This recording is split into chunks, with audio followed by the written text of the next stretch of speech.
Okay, Assalamualaikum warahmatullahi wabarakatuh. Sekarang saya berada di depan Arah Nur Cahaya di Ampang, tuan-tuan. Jadi saya datang sini untuk tebus balik emas yang saya telah pajak sebelum ni.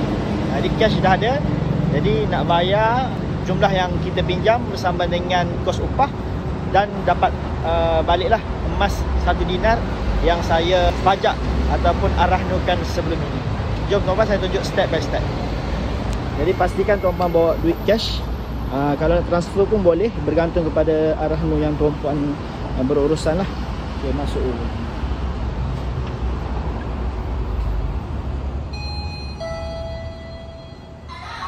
Okay tuan-tuan, ini adalah nilai yang saya pajakkan adalah 1 dinar. Nilai marhumnya adalah RM2,116.50. Berat dia 4.25 gram. Jadi pinjaman adalah 70%, akan dapat RM1,481. Dan kos upah adalah 1% daripada nilai marhum.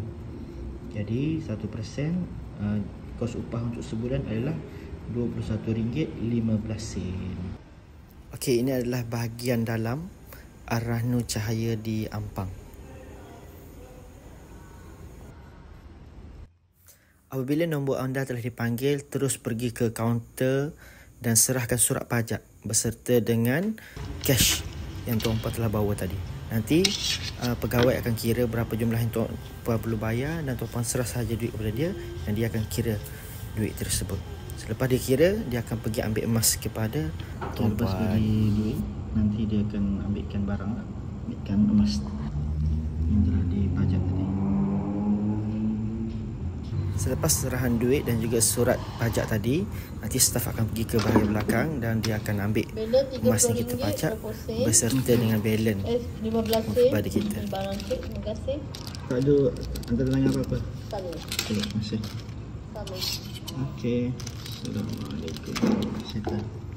Okey, alhamdulillah dah selesai urusan untuk tebus balik emas yang telah dipajak. Selesai tuan-tuan, ini emas yang saya pajak 1 dinar public gold yang beratnya adalah 4.25 gram. Jadi alhamdulillah senang tuan-tuan. Andai kata kita perlukan duit segera, boleh sahaja pajak di mana-mana arah yang terdekat dengan tuan-tuan, dapatkan duit segera. Dan andai kata tuan-tuan dah ada duit, boleh pergi pajak bila-bila masa sahaja untuk dapatkan kembali emas tuan-tuan. Jadi tuan-tuan, antara kelebihan emas ni adalah dana kecemasan. Boleh jadikan dana kecemasan. Kalau kata berlaku apa-apa, kita tak perlu berhutang dengan adik-beradik ataupun mak ayah dan sebagainya, sebab kita dah ada emas. Jom tuan-tuan, mudahkan simpanan emas segera. Dana pertama yang kita perlu ada adalah dana kecemasan, dan item yang terbaik adalah item kecil macam ni, iaitu item 1 dinar. Item 1 dinar yang beratnya adalah 4.25 gram. Jadi selesai, emas dah dapat, duit pun dah bagi. Alhamdulillah. Assalamualaikum.